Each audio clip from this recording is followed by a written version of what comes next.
The Chiefs could be changing a couple of wrinkles on their offense that really affect how their offense will run in the coming season and beyond. We're going to get you all the details of that and really make the observations from what they've already done. Coming up today on Locked On Chiefs. From the land of the free and the home of the Chiefs, this is the Locked On Chiefs podcast. Welcome back, everybody. Thanks for making us your first listen. Maybe check out the draft show for your second one today. We're all part of the Locked On Podcast Network, and we're free all the time on every platform, including YouTube, where you can like and sub and hit the bell right now, and all the audio platforms where you can leave us reviews on Spotify or iTunes or whatever you want. We appreciate that. This is going to be a fun day. I'm Ryan Tracy, the founder of Rogue Analytics and Performance Consulting, home of the Athletic Matrix, right there. And if you do go there and you want to grab the Matrix, use the code Locked On. You'll get yourself a nice discount. The draft guide is on its way as well, working away on it. But, man, there's a lot going on. We're going to get into what's changing for Kansas City. How are you, Chris? I'm doing well. I'm Chris Clark, and I am the founder of Chiefs Corner. You can also go where it says on the Twitter, or on YouTube, where it says KC Chiefs Corner. You can find me there. Lots to talk about when it comes to the wide receiver group and maybe even the running backs a little bit as well.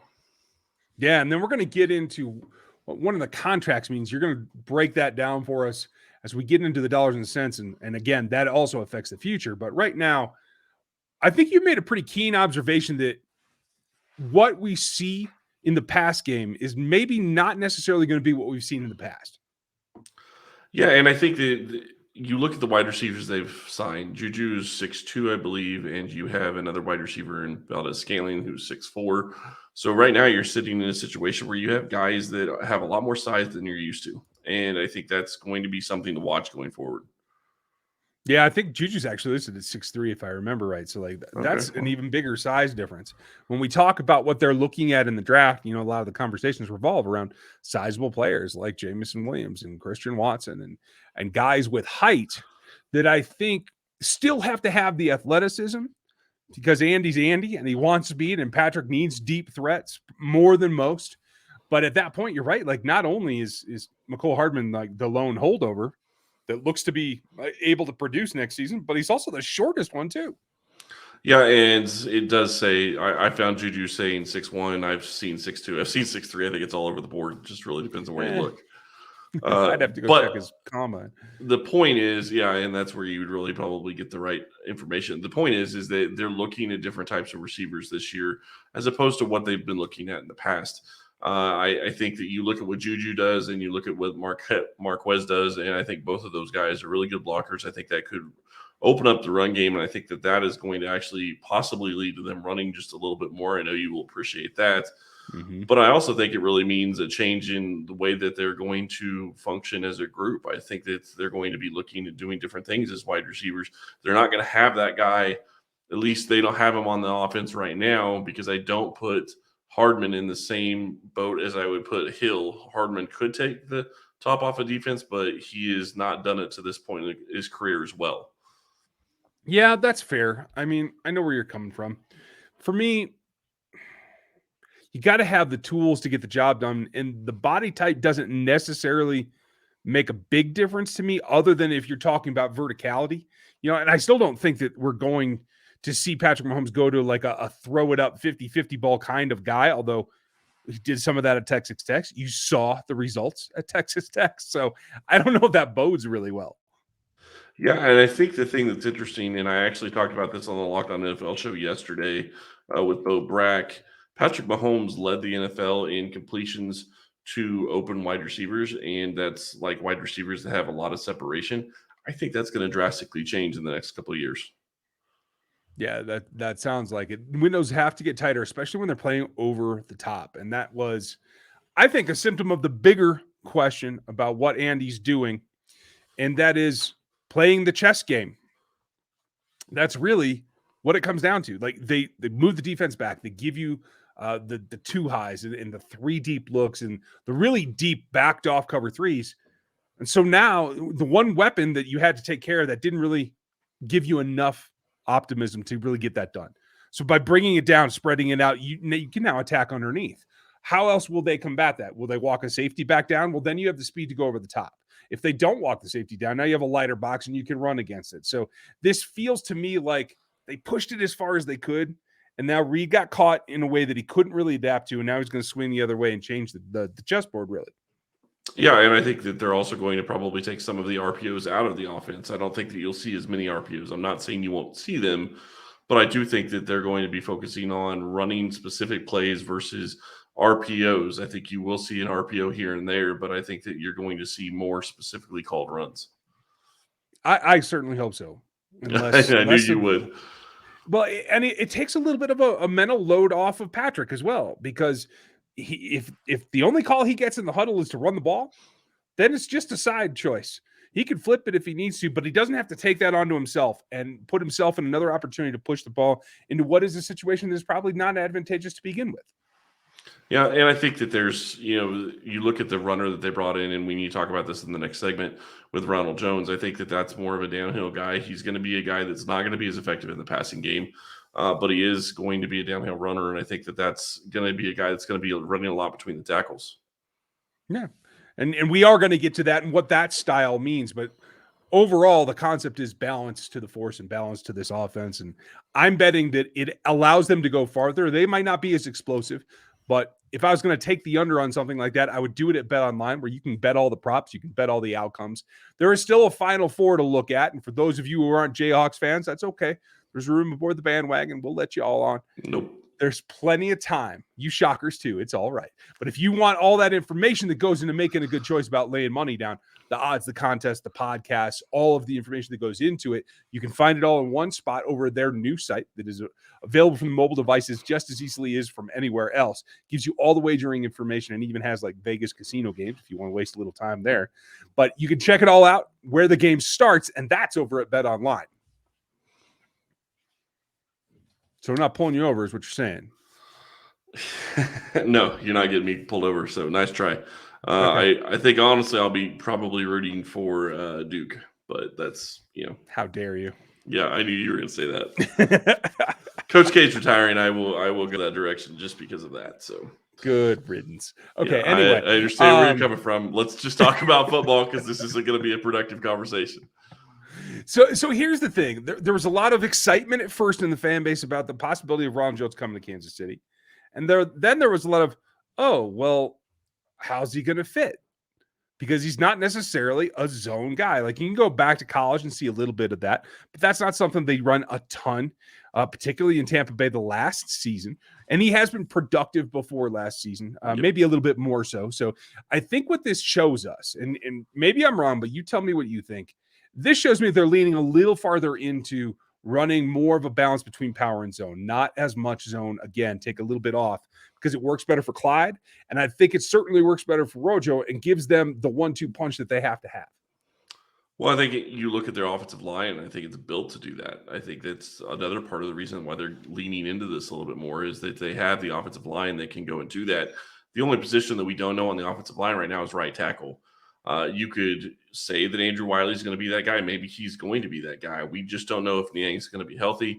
They could go draft somebody with as many as draft picks as they have.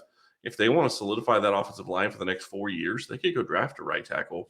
And you could be sitting there with, Wiley be a reserve and, maybe Niang isn't even going to play this year. I just don't know what to expect from that recovery. He has missed so many games over the past 3 seasons between opting out and injuries. It's a question whether or not he's going to be able to step in and play well. Yeah, and that's certainly a concern. And I've been looking at that as I've been working through some mock drafts in preparation for the mock we did yesterday. If you all missed it, please go check that out. But also for what could come. There's 6 picks in the top 2 days. That's a lot of room to maneuver. And if they trade up for one, maybe back for another, whatever, you're going to split some picks, whatever it comes. There is opportunity on on round 3 to pick up a number of like the type of tackles that they have generally liked in the past, the athletic types that can move, that can substantiate themselves against what is a formidable group of pass rushers in the AFC West. Guys like Abraham Lucas, guys like Zach Tom, like those are 2 options on day 2 that I think the Chiefs might have in their back pocket. Yeah, and it's something that they might have to take a look at because you're right. There's a lot of pass rush going to be happening in the AFC West, and it's going to be something that they have to worry about. So definitely something to get ready and try to figure out how you're going to defend against, or I guess, offensively get ready as your offensive line. But I also think that the pass rush is also another reason that maybe they're looking at trying to run the ball a little bit more. Not necessarily to try to get away from passing near as much as it is the passing game can be opened up by the running game. And you have an offensive line that can finally move people, use it to your advantage, and then throw the ball. And without Tyreek Hill, you're in a situation where you're not going to have as many over the top type plays, I wouldn't expect, unless they go out and they are able to get another burner that can take the top off of defense. Maybe a guy like Jameson Williams. I mean, we'll see. But he's the guy that wouldn't probably be ready until the later part of the season. Mm-hmm. And I have looked at that, folks. It is going to take quite a bit. When you talk about trying to get up to get somebody like Jameson Williams or him specifically, we're talking about getting in the top 10. It looks like 15 probably isn't going to get it done with the Philadelphia Eagles from the research that I've been doing on a number of the mock draft machines and what we're hearing around the league. So that's a significant way to go up. So maybe it is in their future that they have to go back to relying on things that actually get the rest of the league's teams on earth to actually get those big chunk plays. And that's heavy play action. That's disguising pre-snap. That's all the things that have to go and be re-emphasized in a new way because you don't have Tyreek Hill. Yeah. And I will say this. If Kansas City loves Jameson Williams, regardless of the injury, they're going to go get him. I don't care. I think that they would trade up into the top 10 to go get him if they have to. I don't think they want to, but if that's who they want, I expect them to go get him, especially with all the capital that they have. But that's the big question. Is that who they really want? We won't know until after the draft happens, unless something comes out draft night, which it kind of did when they picked Patrick Mahomes years ago. Yeah, absolutely. Because see a very similar situation because go up to that 10th pick, which is the New York Jets, or the 9th pick that is currently the Seattle Seahawks, that's about the spot you got to go to. Yeah, and I have to ask this, and this is kind of where I'm sitting on it. If you want Jameson Williams and you want to go up to 10, are you willing to trade your first rounder next year and a third rounder? Because that's basically what they traded to get Mahomes. To me, True. I think I would, mainly because you're trading a pick where he is going to be most effective, which is in 2023 versus 2022, more than likely because of the injury. And he can change the offense if they truly believe that he could be a game changer for them. I just bite the bullet and trade 29 and 30 this year. I wouldn't go into next year. That's fair. I think you can get that if trade you can done get with, high enough. That's the question. Yeah. And for what I'm seeing, you should be able to get into the top 9 with 29, 30, and either 62 or 94, depending on the team. Yeah. So lots of questions when it comes to the wide receivers. And I understand, we had a lot of people comment about not taking a wide receiver in the first 2 picks. I get it. I didn't see the value there. Well, yeah, and that's the thing. The way the board falls, if it's not a value, if it's not somebody that can play in this offense and it's not available right then, it's real hard to convince yourself to do it. And when you do convince yourself, you end up doing things like Breland Speaks, folks. I was thinking that when I commented on YouTube earlier. I wasn't going to say Brilliant Speaks specifically, but I was thinking that's. But a lot of people want Burks. Burks was still sitting in there. I know you're not as high on him as some, but I've seen a lot of people mocking him to the Chiefs. So just really hard to know where they're going to go and what they're focused on. And the other question is people have been saying Jameson Williams to the Chiefs for months. True. But with the changes that they have made to the wide receiver position, you have to wonder whether or not their type is changing, and are they going to be looking for that type of wide receiver still? Yeah. I mean, that's what the question comes down to. And I do like Burks at 50. I just don't think 30 is where his value is. Fair enough. So let's go ahead, and we need to talk about this signing with MVS. I do want to get into that here just a minute and talk about the cap space because it is a big deal how much it changed with the Tyreek Hill trade. But before we do that, let me tell you about our friends over at Rock Auto. With the ever-increasing numbers of makes and models, it's now impossible for your local chain store to stock all the parts you need. Why endure often pointless or seemingly intimidating questioning and wait while the person behind the counter orders the parts on their computer, choosing the only brand their warehouse happens to carry? You have computers with access to rockauto.com and in your pocket. Why spend 30 to 50 to maybe even 100% more for the same parts from a chain store or car dealership? Rock Auto is a family business serving do-it-yourselfers for over 30 years. Rock Auto prices are reliably low for every customer. Go explore their easy-to-use website today to find the solution for your auto parts needs. Go to rockauto.com right now and see all the parts available for your car or truck. Right, Locked On, so they know that we sent you. in their How Did You Hear About Us box. Amazing selection, reliably low prices, all the parts your car will ever need. RockAuto.com. Now, it looks like I am by myself for this part of it, and that is fine. Let's talk about this MVS contract that just came in. It looks like he was signed to a deal, which really is actually more like a 1-year deal than it is a 3-year deal. You look at the numbers on his contract. He has just under a $5 million cap hit in 2022, $4.88 million, guaranteed salary of $2.5 million, and you're looking at a per game roster bonus of $340,000, a workout bonus of $100,000. He got a 6-year, he got a $6 million signing bonus. So that is something to watch. I do think that this contract is set up to where if they don't feel like he is doing what they want or is having the impact that they want, they can leave after 2022. That's really interesting. So what does that leave them in dead cap? $4 million, which is the rollover on the signing bonus, because it's $2 million a year for 3 years.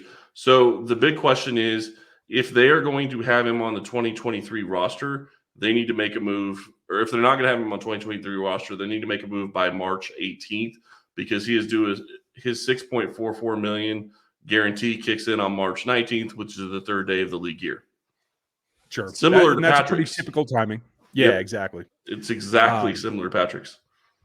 That's interesting. So, I mean, again, so they've built themselves, like we've seen in the past, they've given themselves an advantage in the structure of the contract, not just in keeping what we've seen in other contracts be low first year, et cetera, so you can build it out, but now giving yourself basically a trial year. Can you make an impact? Can you jump into this offense and do what we hope that you can do? And if not, then hey, thanks for the effort. We're going to move on. Yeah, it'll be 1 year for $9 million if they end up moving on. His salary cap number just under 5 right now. I think that's a great number for MBS. And everybody talked about 3 years, $30 million. You wouldn't pay him that. I get it, but they didn't. And that's why you have to wait to see how the contract is structured. Because in this sense, I really see an out in 2023. But if they don't get out after 2022, then they can easily get out by 2024. There's nothing guaranteed past 2023. So it really is more like a 2-year deal, possibly a 1-year deal, depending on how he plays. Yeah, and that makes a lot of sense. So we've seen this a ton. Even Tyreek's last year deal, like it's probably not going to happen down in Miami either. It will not happen. Like $42 million. And I want to talk about that for just a moment, because I think that's something that's going to throw off the NFL. And I'm very curious as to how they're going to deal with that, because everybody is saying Tyreek got a deal 4 years, $120 million, or 4 years, $30 million a year. It's not 4 years, $30 million a year. He will not get $45 million, which is basically his cap number, in 2026, I think, the last year of the deal. So it's going to be a situation where it's really a 3-year deal, $25 million a year. And that does matter, because you start talking to some of these wideouts that are going to get paid, like Justin Jefferson, Jamar Chase in a couple of years. You've got wideouts that are going to be getting paid, and they're going to be saying, well, Tyreek got 30. No, he didn't. He really got a 3-year deal for $25 million a year. So how's it going to change the market? It's gonna keep doing what it's doing now, where agents get what they want and they can say, my guy got 124 when it's really plastic and it's shatter after year 3, and it's not nearly that kind of payout. Right. But they can say it is, and they can keep up their competitive face, and they can keep getting new clients for the agency. So I think this is more agent driven than it is player driven. And probably so, but at the same time, you look at it and you go, okay, well, Von Miller got $20 million a year only because of numbers that are on the back of his contract he'll never see. Right. It's happening more and more with different players in the NFL, and I think that's going to cause a problem down the road. If players decide they want to dig in and say this is a bigger issue, then you look at situations, and I don't want to touch on this very much, but then you look at situations like the trade of Deshaun Watson to Cleveland with fully guaranteed money. That's going to change things in the future, I think, in the NFL. Our quarterbacks are going to force that in the future. Well, and for me, and if you heard me over on Locked On NFL, my reaction was exactly that. Like, It isn't the volume of money to pay Deshaun Watson. If he's as good as I think he can be, it may turn out to be just fine in terms of value. It's the fact that you can't get out of it if it's not. It's the fact Right. that you went and did that in a market that you didn't have to because you were desperate. This is Jimmy It's the only way Haslam. they could get There's him. no other way around it. It's the only way they could get him, and that's why they did it. And the one thing I will say, I did learn something about Patrick Mahomes' contract. Essentially, if you have a roster bonus that is due on the third day of the league year, it is guaranteed as of that time. They cannot convert it later. So any of the roster bonuses that he has are always third day of the league year. So that's something to watch for the future. They have to do it by that date. They can do it before, but they have to do it by that date. So obviously they're not going to be changing anything this year. I didn't expect that they were going to, but you look at their cap situation right now with MBS signing, they still have a couple of numbers that aren't in here. I don't think Ronald Jones is in here right now, and Austin Ryder, which actually I kind of like that as a backup signing. I think that was a good signing by the Chiefs because it's going to be cheap. It's somebody that knows the system and it can step in and play center. You're going to have a huge step down regardless of who you get behind Creed Humphrey. So might as well bring somebody in that knows the system and knows what you're going to be doing. But right now, Kansas City's sitting at $18 million in cap space. And that's without plenty to Patrick, operate. Yeah, exactly. And if you weren't going to do the thing with Patrick, and I understand what you're saying is on the third day of the league year, it gets paid out. So you can't ask for money back. You can't put it off or anything like that. Once you pay him, it's over with. So that is the key date. But it allows them, they didn't push any money out for Patrick. So now it makes it easier to do later down the line. And so this keeps them healthier for 23 and 24 and 25. And here's the bigger deal that you would get into. If they rolled that they would have rolled about $5 million, I believe, into the next year, which means that his cap number in 2023 would have been over $50 million. His cap number in 2024 would have been really close to 50 million. Same with 2025. You're looking at dealing with that. And I think the other thing that is really sticking out to me in this contract, I know COVID started right before this, but I don't think they expected the cap to take as big of a step back as it did.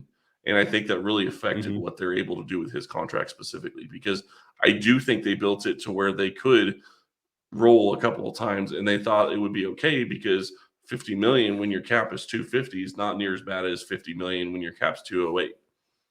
Right. I mean, he's going up, what is he, 35 against the cap this year, up to 46 next year?